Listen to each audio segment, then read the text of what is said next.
Hi everyone, my name is Anastasiia and welcome to my YouTube channel where we talk about fashion, history, the industry, the trends and more. I'm happy to have you here.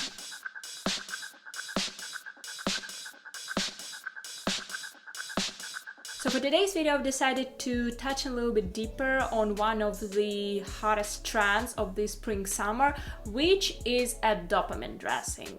I'm gonna talk about what it is, why it is called dopamine dressing, and we will also touch on the trendy colors and tips for dopamine dressing in the more mainstream meaning of the term, which you will also understand what I'm talking about right about now. So let's dig into it.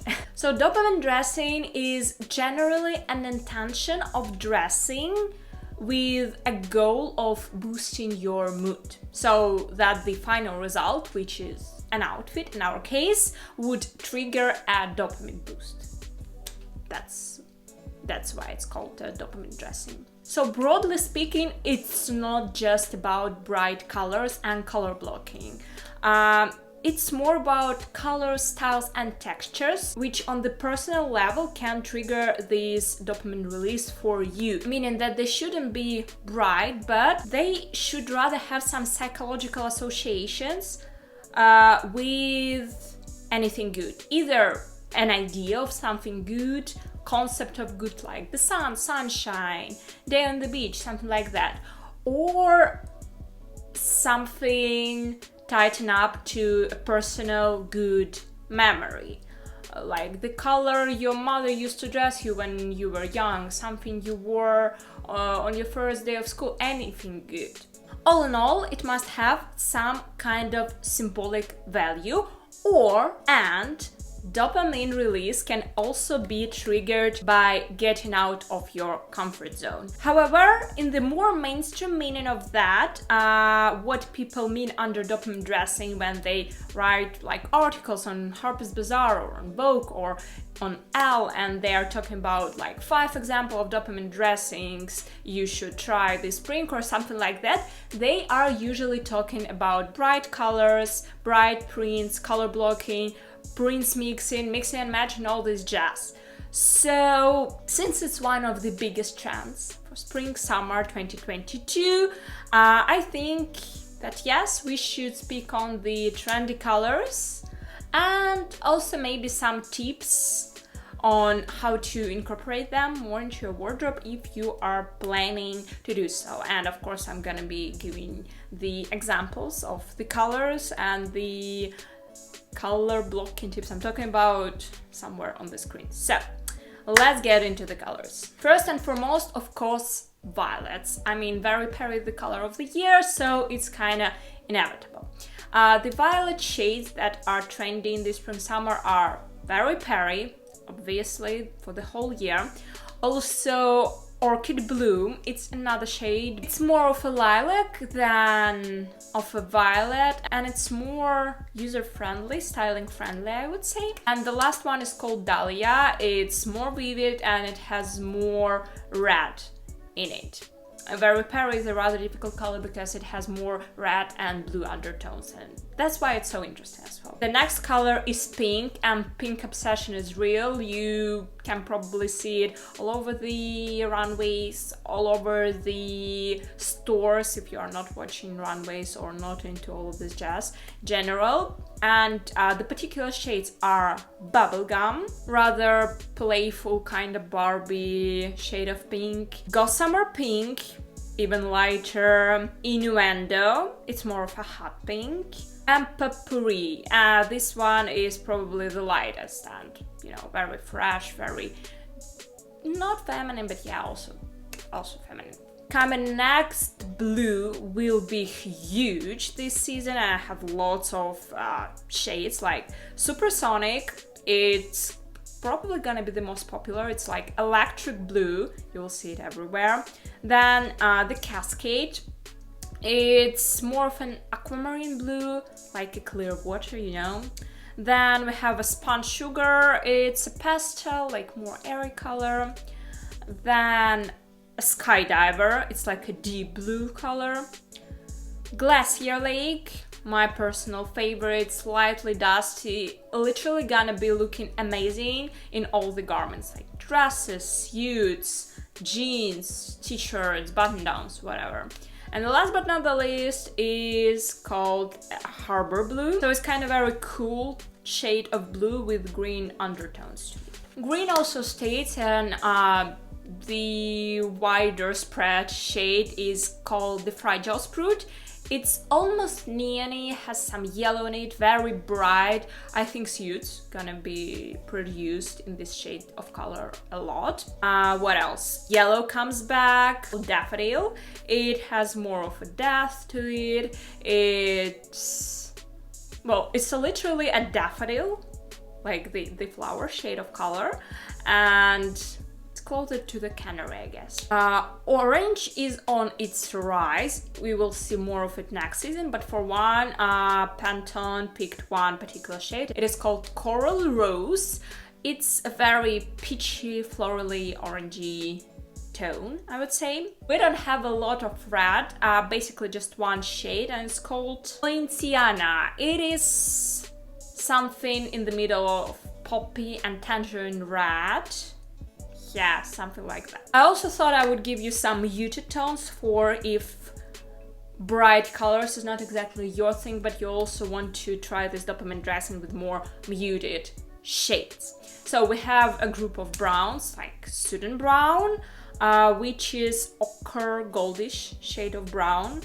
Then we have Coffee Quartz, which is a mocha shade of brown, and also a Cocoa Mocha, which is another coffee shade of brown. And we have two shades for white called Snow White and White Elysium.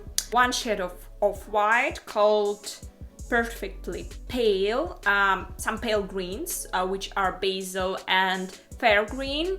One is warmer, one is cooler. And also two shades of gray, Northern Droplet and Poppy Seed, the lighter shade of gray and the darker shade of gray accordingly. So now that the colors are given, what should we do with them? How can we incorporate them into our wardrobes? How can we style them? How can we color drop? So if you are a profi in doing color blocking, then you probably know everything that I'm gonna tell you, and you don't really need to hear it if you don't need some kind of revise situation. So just leave me a like and I will be very thankful for it. Or if you are a newbie and you want to try it, then probably it's gonna be helpful for you. So tip number one is mixing with denim, and basically that is exactly what I'm doing today.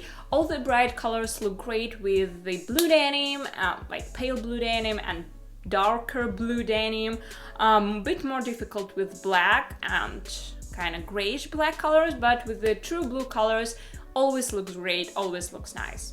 And it is kind of easy, so any kind of colorful top, jeans, you're good to go. The next one is playing with accessories, and it is also kind of easy. So if I had to swap this bright cardigan for, let's say, a white t-shirt or white button down, then I can do whatever bright shoe, like hot pink or green or bag, I want to. You can even just leave one pop of color, let's say shoes, and then take a neutral bag.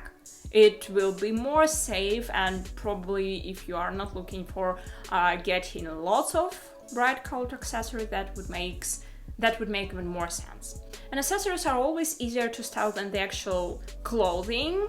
So I guess that's a very good intro into this whole world of colors. Okay, next one is go monochrome, because once again, it is more easy to get the whole suit and just whole bright suit and just go for it. You do not need to think about mixing colors, you think about whether the shades go together and so on and so forth.